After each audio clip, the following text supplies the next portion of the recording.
नमस्कार दोस्तों, स्वागत है आपका विश्वामित्र ऑनलाइन एजुकेशन में। आज के वीडियो में हम देखने वाले हैं सामान्य प्रबंधन पर आधारित वस्तुनिष्ठ प्रश्नों का 2020 भाग 9। भाग 1 से लेकर भाग 8 तक के वीडियो हमने पहले ही हमारे चैनल पर अपलोड कर दिए हैं, जिसे आप चाहें तो हमारे चैनल की प्लेलिस्ट में जाकर देख सकते हैं। तो चलिए स्टार्ट करते हैं आज का पहला क्वेश्चन।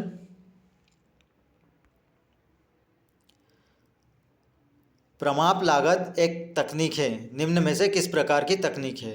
समन्वय की, नियोजन की, नियंत्रण की या संगठन की?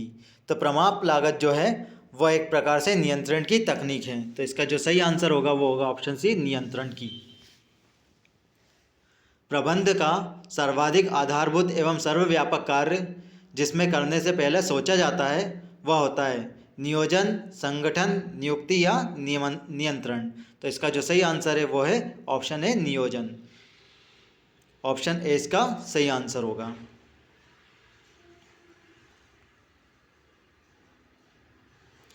व्यापार की कुल वर्तमान संपत्ति 8 लाख रुपए है एवं वर्तमान देनदारियां 4 लाख रुपए हैं। तो वर्तमान अनुपात निम्न में से क्या होगा? 2:1, 1:1, 5:2 या 3:1? तो इसका जो सही आंसर होगा वो होगा ऑप्शन ए, 2:1। ऑप्शन ए इसका सही आंसर है।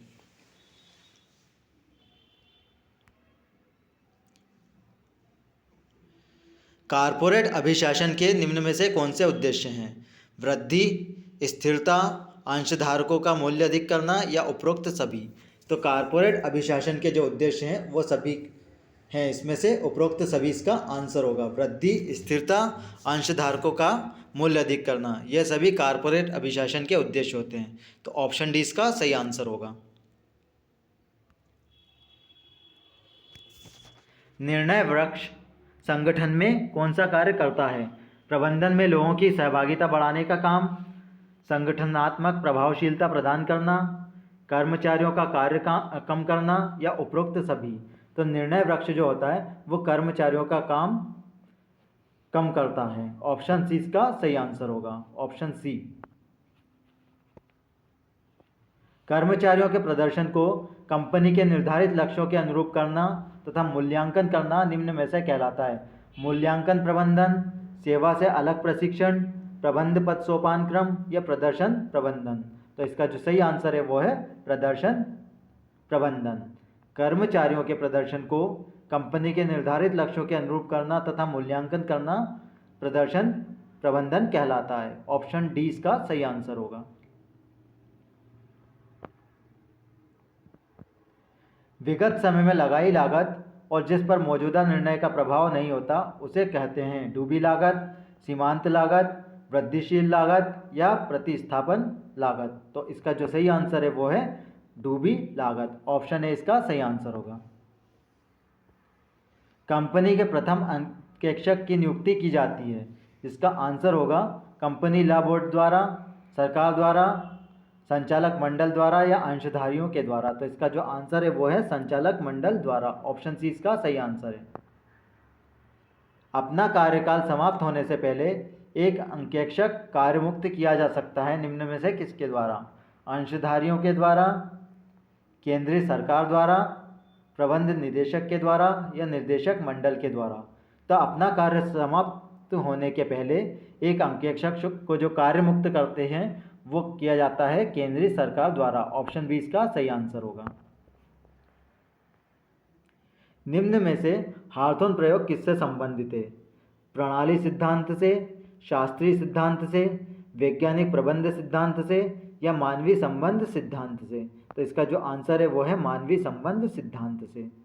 जो हार्थोन का प्रयोग है वो मानवीय संबंध सिद्धांत से संबंधित है।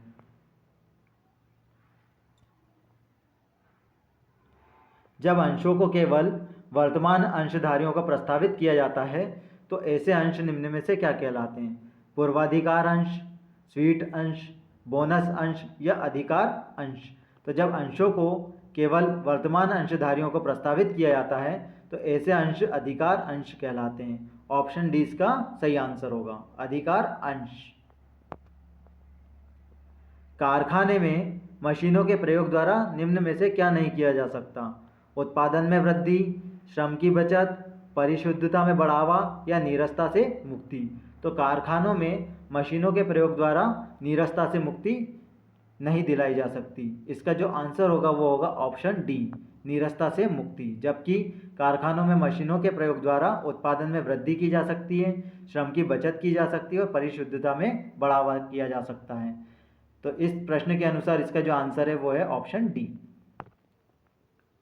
परिचालन प्रभावन निम्न में से किसमें परिवर्तन के कारण को मापता है और ईबीआईटी पर क्षमता का संचालन करता है? ऋण पूंजी, परिचालन लाभ, विक्रय परिमाण या फिर राजस्व। तो इसका जो आंसर होगा वो होगा ऑप्शन सी, विक्रय परिमाण। निर्णयन की सभी दूसरी विधियां असफल होने पर प्रयोग की जाने वाली विधि निम्न में से कौन सी है?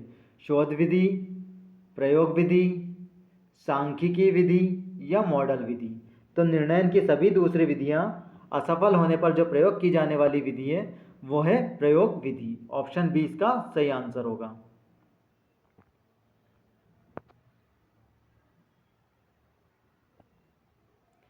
शोध विधि के प्रयोग के समय प्रबंधक को काम लेना होता है श्रम से, धैर्य से, विवेक से या धैर्य एवं विवेक से।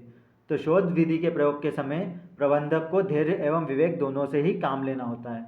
तो इसका जो सही आंसर होगा वो होगा ऑप्शन डी, धैर्य एवं विवेक से। निम्न में से कार्य से बाहर विकास विधियों का कौन सा प्रकार व्यवहार को असंरचित समूह की बातचीत द्वारा परिवर्तित करने में सहायता करता है? अनुकारक अभ्यास, लेन देन संबंधी विश्लेषण, संवेदनशीलता प्रशिक्षण या सम्मेलन। तो इसका जो सही आंसर है वो है ऑप्शन सी, संवेदनशीलता प्रशिक्षण। ऑप्शन सी इसका सही आंसर होगा। क्रियान्वयन रूपी चरण में निम्न में से सम्मिलित हैं? कर्मचारियों का चयन, प्रशिक्षण, निर्देशन एवं अभिप्रेरण या उपरोक्त सभी।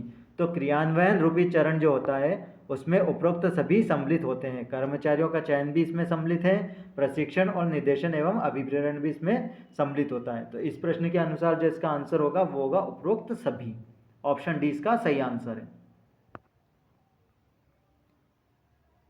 बंधपत्र, डिवेचर और आवधिक कर्ज किस प्रकार की देनदारियों के अंतर्गत आते हैं? दीर्घकालिक देनदारियां, वर्तमान देनदारियां, निवेश या वर्तमान परिसंपत्ति। तो इसका जो सही आंसर है वो है दीर्घकालिक देनदारियों के अंतर्गत आते हैं। ऑप्शन ए इसका सही आंसर होगा। नीतियां वे सामान्य विवरण हैं जो निर्णय में विचार करने के लिए हमें मार्गदर्शन प्रदान करती है। यह कथन निम्न में से किस विद्वान द्वारा दिया गया है?